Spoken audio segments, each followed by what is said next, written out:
Hello guys, the depth queen स्वागत करती है अपने डार्क डेप्थ वर्ल्ड में। और मेरे इस डार्क डेप्थ वर्ल्ड में आज एक ऐसी फिल्म मैं आप लोगों के लिए लेकर आई हूँ जो आपको पर्पस और गोल का मतलब बड़ी खूबसूरती तरीके से समझाएगी। और ये फिल्म थी जिसने ये दोनों बातों को बहुत अच्छे से और बड़ी ही तरीके से समझाया था कि इंसान इस दुनिया में आता है और आने के बाद ज़िंदगी को समझने के बाद, होश संभालने के बाद वो लग जाता है अपने गोल सेट करने में। पढ़ता है, लिखता है, नौकरी करता है, शादी करता है, बच्चे पैदा करता है, फिर बच्चों के लिए कमाता है। लेकिन ज़िंदगी में कुछ ऐसे भी लोग होते हैं जो सिर्फ पर्पस के लिए ही अपनी ज़िंदगी में आगे बढ़ते हैं। और उनकी ज़िंदगी का एक ही मकसद होता है कि हमें कुछ ऐसा करना है जिससे दूसरों को फ़ायदा हो। वो ना ही खुद अपने फ़ायदे के बारे में सोचते हैं और ना ही उनको कोई पर्सनल इंटरेस्ट होता है।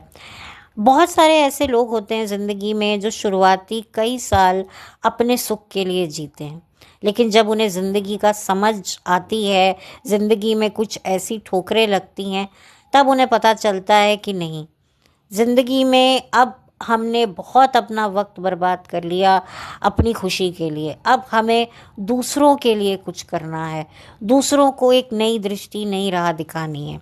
और कुछ ऐसा ही मैसेज इस मूवी के ज़रिए हमें दिया विजय आनंद ने, ये मूवी बनाकर, जिसका नाम था गाइड, जो आई थी 1965 में।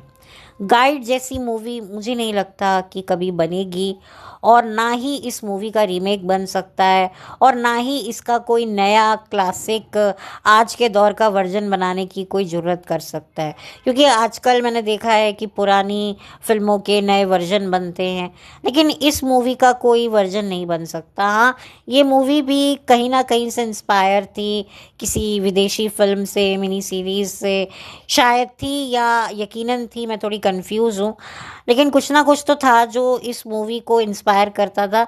हाँ, एक्चुअली ये मूवी ना एक नॉवल से इंस्पायर थी जो 50s के दशक में आया था। हाँ, मुझे याद आ रहा है, ये नॉवल से इंस्पायर थी। तो ये एक नॉवल के ऊपर ये मूवी आधारित थी, और जिसके दो वर्जन बनाए गए थे, एक इंग्लिश में और हिंदी में। लेकिन हिंदी वर्जन ने बहुत ही ज़्यादा कामयाबी हासिल की थी, और आज भी इस मूवी को एक तरीके से कल्ट क्लासिक मास्टरपीस के रूप में देखा जाता है। ऐसी फिल्म ना कभी दोबारा बनेगी, और जिन्होंने भी इस फिल्म को बनाया है उन्हें लोग अभी भी सलाम करते हैं। वो बात अलग है कि अब वो लोग इस दुनिया का हिस्सा नहीं रहे, उनकी डेथ हो चुकी है, लेकिन इस फिल्म के माध्यम से उनको हमेशा याद किया जाता है, और मन ही मन में उन्हें नमन किया जाता है कि इतनी खूबसूरत फिल्म बनी और बहुत सारे पुरस्कार जीते। और इस मूवी के गाने तो मतलब सदाबहार थे, मतलब आप गिनते रह जाओगे, एक से एक बढ़कर गाने थे, और हर गाने में इतनी डेप्थ थी। चाहे वो कोई रोमांटिक सॉन्ग हो, चाहे वो कोई सैड सॉन्ग हो, मतलब कोई डांसिंग नंबर हो, हर गाना इतना खूबसूरत था। तो मैं तो इस फिल्म को एक तरीके से एक आई ओपनर की नज़र से देखती हूँ कि कैसे लोग पैसों के पीछे, शोहरत के पीछे, लस्ट के पीछे कितना अपना वक्त बर्बाद करते हैं। लेकिन जब इस दुनिया से जाते हैं तो कुछ भी इनमें से कोई साथ लेकर नहीं जाता। लेके जाता है तो अपने पाप पुण्य की गठरी, और उसी के आधार पर स्वर्ग नरक मिलता है। देखिए, हमारे हिंदुओं में तो पिछला मतलब अगला जन्म, पिछला जन्म, ये सब मैटर करता है। लेकिन और दूसरे धर्मों में जन्म जन्मांतर की कोई बातें नहीं होती। उनके लिए एक ही जन्म होता है, और उसके बाद फिर सीधा या तो वो जहन्नुम जाते हैं या वो जन्नत जाते हैं। लेकिन हमारे यहाँ थोड़े कॉन्सेप्ट्स अलग हैं, तो मैं अपने कॉन्सेप्ट्स के ऊपर बात करूँगी, उनसे लेकर बात करूँगी। लेकिन एक बात तो मैंने देखी है कि चाहे हिंदू धर्म हो या और भी रिलीजन हो, पाप पुण्य कर्मा तो देखो हर कोई बिलीव करता है। तो यहाँ पर कहानी भी कुछ ऐसी होती है कि ऐसे कई लोग आप लोगों ने देखे होंगे अपनी ज़िंदगी में, जो अपने ज़िंदगी के कई साल मतलब अपने ऊपर ख़राब करते हैं, कारोबार के पीछे, पैसे के पीछे, मोहब्बत के पीछे, हर एक गलत काम में वो इन्वॉल्व होते हैं। लेकिन फिर उनकी ज़िंदगी में एक ऐसा फेज़ आता है, ऐसी मार पड़ती है, ऐसी ठोकर लगती है, तब उन्हें ज़िंदगी का मतलब समझ में आता है और फिर वो अपनी राह बदल कर जो है अध्यात्म की तरफ चले जाते हैं। और आध्यात्मिक जो दृष्टि होती है वो बड़ी डिफरेंट होती है। वो आपको पर्पस की तरफ लेकर जाती है कि आपका ज़िंदगी का मकसद क्या है, आप इस दुनिया में क्या करने आए हो, आप सब कर रहे हैं वही आपको करना है। देखिए, हर कोई इस दुनिया में आता है तो उसको उसके घर वाले, समाज वाले, आसपास के लोग उसको कहीं ना कहीं उकसाते हैं, प्रेरित करते हैं कि भाई तुम अपनी ज़िंदगी में गोल सेट करो, कि तुम्हें पढ़ना है, लिखना है, फिर एक अच्छी नौकरी चाहिए, फिर शादी करनी है, एक अच्छा पैकेज तुम्हें लेना है, फिर उसके बाद शादी करनी है, इतने टाइम तक बच्चा पैदा करना है, फिर उस बच्चे का फ्यूचर बनाना है, फिर बच्चे का फ्यूचर बनाने के बाद बच्चे को एक अच्छी जॉब दिलवानी है, फिर उसकी शादी करवानी है, फिर उसके बच्चों का कुछ सोचना है। तो मतलब इस तरह के गोल आपको समाज कभी कभी आपको सेट करने के लिए मजबूर भी करता है, आप पर अपने डिसीजन थोपता भी है, आपको सलाह भी देता है, बहुत सारे कारण करता है। लेकिन बहुत कम लोग ऐसा होते हैं जो आपको पर्पस की तरफ मोड़ते हैं कि आपका पर्पस क्या है। तो यहाँ पर इस चीज़ को बड़े बखूबी इस फिल्म के माध्यम से बताया गया है कि इंसान इतना धन संपत्ति लेकर बैठ तो जाता है, लेकिन वो भी उसके पास टिकता नहीं है। किसी ने बड़ी अच्छी एक बात कही थी जो मेरे को बहुत ज़्यादा टच हुई, कि ये जो सांसारिक सुख होते हैं ना, ये बर्फ़ के टुकड़े की तरह होते हैं। हम इन बर्फ़ के टुकड़ों को पाने के लिए झगड़े, लगड़े, झूठ, सच, प्रपंच कर कर इकट्ठे कर लेते हैं, और फिर क्या होता है, जैसे बर्फ़ पिघल जाती है तो क्या हाथ में आता है? कुछ भी नहीं। तो ये सांसारिक सुख भी बर्फ़ के टुकड़े समान होते हैं, एक बर्फ़ की डेली समान होते हैं, जिसको पाने के लिए हम कितने पाप करते हैं, और फिर उसके बाद जब बर्फ़ पिघल जाती है तो क्या हाथ लगता है। तो कुछ ऐसा ही मैसेज इस मूवी में देने की कोशिश करी कि इंसान इस दुनिया में क्या करने आया है। कोई नौकरी करने आया है, कोई बच्चे पैदा करने आया है, कोई आशिकी करने आया है, तो कोई मतलब मौज मस्ती करने आया है, घूमने फिरने आया है। तो ये सारी बातें होती हैं। कुछ ऐसे लोग होते हैं जो लोक कल्याण, जग कल्याण, मानव कल्याण की सेवा में रहते हैं कि हमें हमारी ज़िंदगी का कोई गोल नहीं है। गोल आपको सेल्फिश बनाता है। ये बात बहुत समझदार लोग बोलते हैं कि जो गोल्स होते हैं वो आपको सेल्फिश बनाते हैं, और जो पर्पस के लिए जीते हैं वो आपको सेल्फलेस बनाते हैं। तो ये डिफरेंस आपको इस मूवी के ज़रिए बहुत क्लियरली समझ में आएगा कि डायरेक्टर या ये कहानी क्या बताने की कोशिश कर रही है। कहानी कुछ यूँ है कि वहीदा रहमान जी एक दुखी औरत हैं, अपने पति से बहुत दुखी हैं, पति उम्र में बड़े हैं। वहीदा रहमान जी का भी बैकग्राउंड कोई बहुत नीचा है, अच्छा नहीं है। उनकी शायद माँ नाचने वाली थी, उन्हें भी नाचने का शौक़ है। कुछ ऐसा ही एक डिस्टर्बिंग डार्क उनका भी बचपन रहा है, जिसके चलते उनकी माँ अपने से दुगने तिगने उम्र के लड़के से उनकी शादी करवा देती हैं, जो खुश नहीं है उनके साथ। और उनकी ज़िंदगी में आता है राजू गाइड यानी कि देवानंद साहब, जिनसे उन्हें प्यार हो जाता है। और राजू वहीदा रहमान जी को ये रियलाइज़ करवाता है कि तुम्हें अपने सपने, अपने ड्रीम्स पूरे करने चाहिए। और फिर उसके बाद थाम लेती हैं वहीदा रहमान जी देवानंद का हाथ, और हाथ थामने के बाद फिर समाज की तरफ से जो लालछन लगते हैं कि भाई एक शादीशुदा औरत के साथ अफेयर किया, बहुत कुछ बर्दाश्त करके दोनों अपनी ज़िंदगी को आगे लीड करते हैं। वहीदा रहमान जी एक स्टार बन जाती हैं, और जो देवानंद साहब हैं वो उनके पैसे, उनका सब कुछ जो है संभालते हैं, और संभालते संभालते वो इस दौलत में, बड़े ही दौलत के समंदर में, भंवर में वो भी डूबने लगते हैं। और फिर जब इन बातों का अंदाज़ा वहीदा रहमान जी को होता है तो एज़ यूजुअल फिर बहुत सारे कॉन्फ्लिक्ट्स होते हैं। प्लस वहीदा रहमान जी के एक्स हस्बैंड का भी कुछ कंट्रीब्यूशन होता है इसमें मिसअंडरस्टैंडिंग क्रिएट करने का। फिर उसके बाद होता कुछ यूँ है कि पता चलता है कि कुछ फ्रॉड वगैरह जो हैं वो हुए हैं देवानंद द्वारा, और उसके चलते उनको सज़ा हो जाती है।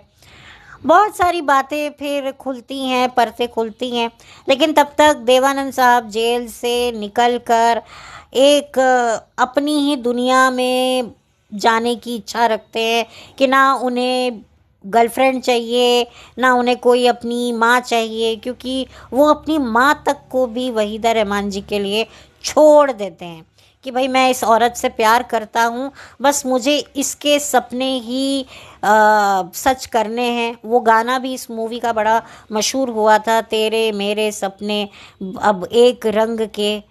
तो ये मतलब बिल्कुल एक आदमी का अपनी प्रेमिका के लिए जो एक समर्पण होता है कि जो भी तेरी ख्वाहिश है, जो भी तेरी मर्ज़ी है ज़िंदगी में, जो भी तुझे करना है, मैं तुझे करने के लिए पूरा सपोर्ट करूँगा। तो इसी के चलते सब कुछ जो है वो न्यौछावर करने के बाद जब वहीदा रहमान जी को वो एक जगह पर पहुंचा देते हैं, तो कहीं ना कहीं ये एक बहुत कॉमन सी बात है कि फिर थोड़े से ईगो क्लैश होते हैं। औरत कहती है मैं जो कुछ हूँ अपनी दम पर हूँ, अपनी मेहनत से हूँ, और मर्द कहता है कि भाई तू जो कुछ भी है मैंने तुझे सपोर्ट किया, ये जो भी तूने बनाया है मेरा भी एक कंट्रीब्यूशन है, जो सही होता है। तो बस इसी चक्कर में उनका रिलेशन भी ख़राब हो जाता है, जिसके चलते देवानंद साहब अब वहीदा रहमान जी से कोई लेना देना रखना नहीं चाहते, और फिर भटकते भटकते वो एक गाँव में आ जाते हैं और उनकी आंख लग जाती है, सो जाते हैं। कोई साधु महाराज उनको ठंड में ठिठुरता हुआ देखकर अपनी जो कहते हैं ना वो चादर जो होती है केसरी रंग की, जो साधु संत वगैरह जिस तरह के कपड़े पहनते हैं, शॉल लेते हैं, वो चादर उन पर ओढ़ा देते हैं। तो बस वहीं से उनकी ज़िंदगी में एक तरीके से जो मोह माया की जो परतें थीं वो उस चद्दर में एकदम से ढक जाती हैं, और निकल जाता है एक नया सूरज। और उस नए सूरज के साथ वो एक गांव में पहुँचे हुए होते हैं, जो काफ़ी छोटा गांव होता है। वहाँ के लोग इतने ज़्यादा पढ़े लिखे नहीं होते हैं, उनको इतना नॉलेज नहीं होता है, तो वो समझ बैठते हैं कि ये बंदा कोई नया बाबा है, कोई बाबा साधु संत आया है। बस वहीं से फिर लोगों की श्रद्धा और अंधश्रद्धा को दूर करने में देवानंद साहब लग जाते हैं, और फिर उन्हें समझ में आता है कि दूसरों के लिए कुछ करने में जो संतोष है, जो एक सुकून है, वो कोठी बंगले बनाने में नहीं है। जब आप कोठी बंगले बनाते हो तो उनको बना तो लेते हो, पर उनको मेंटेन करना, संभाल कर रखना, बरकरार रखने का जो एक टेंशन, स्ट्रेस होता है, वो एक अलग ही चीज़ है। वो एक अलग लेवल का पहाड़ होता है जो आपको अपने सर पे रखना पड़ता है। और यहाँ पर दूसरों की प्रॉब्लम को सॉल्व करने के बाद जो उनके चेहरे पर जो सेटिस्फेक्शन होती है, आपके अंदर भी एक सेटिस्फेक्शन आती है। तो वो प्यार, सम्मान जो उन्होंने खो दिया था, या बहुत कुछ ऐसी चीज़ें जो उन्होंने अपने बचपने में जो चीज़ें गंवाई हैं, जो एक मार्ग वो भटक चुके थे, वो मार्ग हर इंसान जो होता है वो इतने डेप्थ में तभी जा पाता है जब वो ज़िंदगी की रियलिटी के साथ रहता है। इंसान गहरा तभी बनता है जब उसने अपने आसपास कुछ ऐसा देखा हुआ होता है, कुछ ऐसी हकीकतों से वाकिफ़ होता है, तभी उसके अंदर इतनी डेप्थ आती है। और इंसान जितना तकलीफ़ों में रहता है वो उतना सोचता है, और उसकी सोच में आती है डेप्थ। और यहाँ पर देवानंद साहब की भी सोच में डेप्थ आती है जब वो आसपास अपने इतना दुख देखते हैं, क्योंकि वो भी एक गाइड ही होते हैं, मामूली गाइड होते हैं बचपन से। मतलब एक तरीके से उनकी मदर ने उन्हें पाल पोस के बड़ा किया होता है, और फिर जवानी चढ़ती है तो एक शादीशुदा औरत से नैन लड़ जाते हैं, फिर उसके बाद उसको एक स्टार बनाने के लिए वो जुट जाते हैं, और फिर एकदम से आ जाता है इतना पैसा, लहर बहर, तो वो शराब में, कबाब में, अय्याशी में सब कुछ मदहोश रहते हैं। तो ऐसे में इंसान जब कुछ ज़्यादा ही मोह माया में डूबता है तो उसके अंदर की डेप्थ तो चली ही जाती है, ना ही वो किसी और का दुख समझ पाता है, बल्कि अपना दुख भी वो भांप नहीं पाता है, उसको कुछ समझ ही नहीं आ रहा होता। तो यहाँ पर जब देवानंद साहब अपने आसपास गांव के लोगों की भूखमरी, गरीबी, लाचारी, बेबसी को जब देखते हैं कि कितने मासूम हैं ये लोग और मुझ पर कितना ट्रस्ट करते हैं, मुझे जानते नहीं है, इन्हें ये नहीं पता कि मैं कौन था, मैं जेल काट के आया हूँ। जो कहते हैं ना एक सच्चा प्यार क्या होता है, एक सच्चा प्यार कभी आपको जज नहीं करता। तो वो मासूमों का प्यार, वो जो एक निस्वार्थ प्रेम देवानंद साहब को बहुत कुछ ज़िंदगी की सच्चाइयों के करीब निकट लेके जाता है, और ऐसा निकट लेकर जाता है कि वो फिर परमेश्वर से मिल जाते हैं। उनकी डेथ हो जाती है क्योंकि दूसरों की भूख प्यास को मिटाने के लिए वो उपवास रखते हैं, क्योंकि बहुत गांव में अकाल पड़ा हुआ होता है, बारिश नहीं हो रही होती है, और फिर उसके बाद वो प्रार्थना करते हैं कि जब तक बारिश नहीं आएगी मैं कुछ नहीं खाऊंगा, कुछ ऐसा ही वो संकल्प लेते हैं, मुझे एग्जैक्टली याद नहीं। और फिर वो संकल्प पूरा होता है, लेकिन तब तक वो इस दुनिया से चले गए होते हैं, और उनकी जो रूह है, आत्मा है, वो परमात्मा से मिल जाती है। क्योंकि at the end of the day यही इंसान का सच्चा डेस्टिनेशन है, प्रभु के चरणों में अपनी ज़िंदगी बिताना। ये प्यार मोहब्बत, ये पैसा, ये सब ज़िंदगी की ज़रूरत है, ज़िंदगी नहीं है। तो बहुत सारी ज़िंदगी की हकीकतों को समझने के लिए आप चाहें तो ये फ़िल्म देख सकते हैं। स्पिरिचुअलिटी कैसे एक इंसान की ज़िंदगी में तभी आती है जब वो धोखा खाता है, जब उसे चोट लगती है, जब उसको दर्द होता है, तभी इंसान दवा की तरफ अपनी नज़र घुमाता है। कहीं उसे दर्द होता है तभी तो इंसान दर्द की गोली खाता है। तो ये जो स्पिरिचुअलिटी है, ये जो आध्यात्मिक है, अध्यात्म जो है, वो वही लोगों को चाहिए होता है जिन्होंने ज़िंदगी में बहुत दर्द झेले हों। जिन्होंने दर्द नहीं झेले वो स्पिरिचुअलिटी को नहीं समझ सकते। तो एक स्पिरिचुअलिटी एक समझ है। देखिए, मैंने थोड़ा बहुत स्पिरिचुअलिटी को थोड़ा समझा हुआ है, तो उस माध्यम से मैं थोड़ा बहुत समझ सकती हूँ, और इस फिल्म को मैंने अपने तरीके से देखा, समझा, जाना, और इसीलिए मैंने आप लोगों के साथ ये मूवी शेयर करी कि वाकई आपको ये मूवी देखनी चाहिए। आपको एक अच्छा इससे उद्देश्य मिलेगा, और बहुत ही अच्छी ये लाजवाब मूवी है। अब मैं इस मूवी की एक्टिंग की, स्क्रीन प्ले, डायरेक्शन, इन सब की बात करके मैं इस फ़िल्म को छोटा नहीं दिखाना चाहती, क्योंकि ये फ़िल्म अपने आप में बहुत बड़ी है, बहुत अच्छी है, और मैं चाहती हूँ कि आप लोग ये फ़िल्म देखें। और जिन्होंने ये फ़िल्म देखी हुई है ऑलरेडी, तो प्लीज़ मुझे बताइएगा। ये वाकई ये फ़िल्म बहुत अच्छी है। मतलब इसमें एक गहरे राज हैं ज़िंदगी के, कि हमें हमें इस दुनिया में क्या करने के लिए आए हैं, गोल सेट करने के लिए या फिर पर्पस के लिए। किस पर क्या चाहिए हमें ज़िंदगी में, गोल या पर्पस। जिन जो पर्पस के लिए जीते हैं उनकी पर्सनालिटी, उनकी सोच बहुत अलग होती है, और जो गोल्स के लिए जीते हैं उनकी शख्सियत बहुत अलग होती है। मैं यही कहना चाहती हूँ। आई थिंक इससे ज़्यादा बेटर आप लोग समझ सकते हैं, क्योंकि मैं जानती हूँ कि मेरे चैनल पर जितने भी लोग हैं, जितने भी जो ऑडियंस है, वो बहुत मैच्योर है, बहुत समझदार है। शायद जितनी मुझ में डेप्थ है उससे कई ज़्यादा आप लोगों में डेप्थ है। तो मैं शायद समझ रही हूँ कि आप लोग मेरी बात को समझ पाएंगे कि मैं क्या बताने की कोशिश कर रही हूँ। कि अक्सर ये लोगों के साथ होता है, मैंने ऐसा भी देखा है कि लोग अपनी आधी से ज़्यादा ज़िंदगी अध्यात्म की तरफ बिता रहे होते हैं, लेकिन ऐसा एक पता नहीं क्या, आप कर्मों का फोर्स कह लीजिए, या कुसंगति का कह लीजिए, या पिछले जन्म का कोई हिसाब कह लीजिए, कि वो संसार की तरफ ऐसे चले जाते हैं कि मरते दम तक वापस नहीं लौटते। मतलब इतने मोही हो जाते हैं, पैसा, शराब, शबाब, कबाब, ये तीनों चीज़ें उनको चाहिए होती हैं। मतलब वो इतना ज़्यादा नशे में डूब जाते हैं मोह के, और उनकी जो ज़िंदगी का जो पर्पस होता है वो कहाँ का कहाँ चला जाता है, और उनकी ज़िंदगी में गोल नाम का जो कहते हैं ना एक कीड़ा, वो एंटर कर जाता है और फिर वो ऐसे उन्हें काटता है। तब उन्हें पैसा भी चाहिए, बंगला भी चाहिए, गाड़ी भी चाहिए, ये भी चाहिए, वो भी चाहिए। तो ये वाली बात होती है ना। वो गाना भी है ना, ओए लक्की ओए का, LCD भी चाहिदा मैनू, ए चाहिदा वो चाहिदा।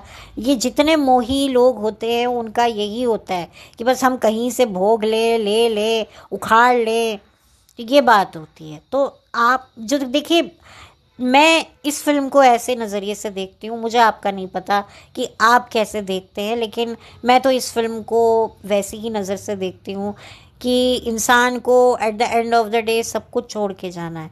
सब कुछ छोड़ के, ये हर धर्म में यही बात होती है कि कुछ भी साथ लेकर नहीं जाना है, क्योंकि कब्र में या चिता में कोई ऐसी कोई सुरंग नहीं होती, या आपके कफन में वो क्या बोलते हैं, जो आपको पहनाया जाता है उसमें कोई जेब नहीं होती है कि आप पैसा डाल के ले जाएं। एक सुई भी आप नहीं लेके जा सकते। तो सब कुछ यही छोड़ के जाना है। लेके जाना है तो उसका नाम, उसका सिमरन, उसका जाप और अपने पाप पुण्य, और कुछ नहीं। तो बस ये फिल्म यही बताती है। और मैं बिल्कुल रेकमेंड करूँगी, चाहे बच्चे हों, टीनेजर हों, आज के जनरेशन हो। ये कलर्ड मूवी है तो आप देख सकते हैं, गाने भी इंजॉय कर सकते हैं और फैमिली के साथ भी बैठ के देख सकते हैं। मैंने ये फ़िल्म कई बार देखी है अपनी माँ के साथ बैठकर। तो यही वजह है कि मैं पुरानी फ़िल्मों को भी अपने चैनल पर लेकर आती हूँ, क्योंकि वाकई बात तो होती है ऐसी फ़िल्मों में जो वाकई हमें बहुत इंस्पायर करती हैं। तो पर्पस और गोल के बीच का भेद बताने में ये मूवीज़ काफ़ी हेल्प करती हैं। तो जो जानना चाहते हैं, जो समझना चाहते हैं, तो उन्हें ये फ़िल्म देखनी चाहिए। अगर ये मूवी अवेलेबल होगी यूट्यूब पर तो मैं इसका लिंक प्रोवाइड कर दूँगी, आप इस मूवी को देखिए। मैं और कोई टेक्निकली ग्राउंड पर इस मूवी को कोई जज करने की मेरी कोई हैसियत ही नहीं है, एंड आई एम श्योर कि मैं करूँगी भी तो करती हुई अच्छी लगूँगी भी नहीं। तो ओवरऑल बस इसी के साथ अब मैं चलती हूँ। और इसका एक गाना भी काफ़ी फेमस हुआ था, आज फिर जीने की तमन्ना है, आज फिर मरने का इरादा है। बहुत सारे गाने हैं इसके जो काफ़ी कुछ इंसान की सिचुएशंस पर काफ़ी अच्छे सूट करते हैं। मतलब बहुत ही अच्छे तरीके से SD बर्मन साहब का म्यूज़िक है, जो RD बर्मन के पिता थे। तो इसका एक गाना, यहाँ कौन है तेरा सौदागर, आया तू यहाँ, बहुत अच्छा गाना है। मतलब रियली आपको बहुत कुछ ये मूवी समझाएगी, सिखाएगी, बताएगी। और ये आपके ऊपर होता है कि आप कितना समझते हो और कितना लेते हो इस मूवी से, कितना इंस्पायर होते हो। तो दैट्स इट। इससे ज़्यादा तो और मैं क्या बोलूँ, मेरी कोई हैसियत ही नहीं है, क्योंकि ये वाकई फ़िल्म जेन्युइनली बहुत अच्छी है। इस मूवी का जो नाम है गाइड, ये वाकई मूवी आपको गाइड करेगी कि ज़िंदगी में हमें कितने हद तक गोल सेट करना चाहिए और कितने हद तक हमें पर्पस के लिए ज़िंदगी अपनी बितानी चाहिए। तो ये वाकई ये मूवी जो नाम है वो बिल्कुल सही तरीके से रखा हुआ है। हालांकि इसमें देवानंद साहब गाइड की भूमिका निभा रहे हैं, और वाकई वो एंड में जाकर एक रियल गाइड बनते हैं। वो किस तरीके से लोगों को एक सच्ची राह, एक सच्चा विश्वास किस पे करना चाहिए, वो सिखाते हैं। तो वाकई वाकई ये फ़िल्म बहुत अच्छी है जेन्युइनली। तो बस इसी के साथ अब मैं चलती हूँ। ज़्यादा वीडियो मैं लंबा नहीं करूँगी, क्योंकि लंबा करने की मेरे पास कोई रीज़न भी नहीं है। और देवानंद साहब का जो काम है, जो उनकी एक्टिंग है, भाई आप सबको पता ही है मैं कौन होती हूँ कुछ भी बोलने वाली। एक एक अभिनेता, चाहे वो बड़ा हो छोटा हो, कुछ क्षण का जिन्होंने रोल क्यों ना निभाया हो, सभी बहुत अच्छे हैं। और विजय आनंद साहब ने इस मूवी को डायरेक्ट किया था। तो क्या कहने, अभी मैंने उनकी कुछ वक्त पहले एक फ़िल्म जूल थीफ को भी अपने चैनल पर मैंने डिस्कस किया, जिसमें अगेन देवानंद साहब थे। तो बहुत अच्छी बात है, मेरे लिए काफ़ी सौभाग्य की बात है कि मैं एक बार फिर से उनकी फ़िल्म का जिक्र कर रही हूँ। तो इसी के साथ मैं चलती हूँ। ठीक है, ये स्टार्स अपनी पर्सनल लाइफ में कैसे हैं वो तो मुझे नहीं पता। ये स्टार्स अपनी ज़िंदगी में कितना पर्पस के लिए इनकी ज़िंदगी में कितना पर्पस है, कितना गोल है, ये तो यही जानते हैं। लेकिन हाँ, पब्लिक को इन्होंने एक अच्छा मैसेज देने की कोशिश करी है, तो उस हिसाब से मैं ये कह रही हूँ। एक्टर्स सभी बहुत अच्छे हैं और बहुत ही बेहतरीन परफॉर्मेंसेस सब ने दिया है। तो अब तो खैर उनमें से कई लोग इस दुनिया से चले गए, तो जाते जाते मैं इस मूवी को और इस मूवी की टीम को, चाहे वो क्रिएटिव हो, चाहे वो पर्दे के पीछे हो, पर्दे के सामने हो, सबको थैंक यू करना चाहती हूँ। ये वाकई काबिल तारीफ़ है और इस मूवी को काफ़ी अवार्ड्स भी मिले हैं जो कि डिज़र्व करती है। तो इसी के साथ अब मैं चलती हूँ, लौट कर मिलती हूँ।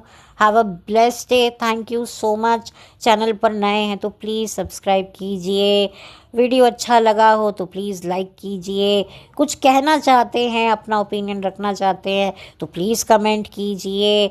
अगर आपको मेरा वीडियो किसी के साथ शेयर करना है तो ज़रूर कीजिए। बस कीजिए कीजिए और कीजिए। तो थैंक यू सो मच।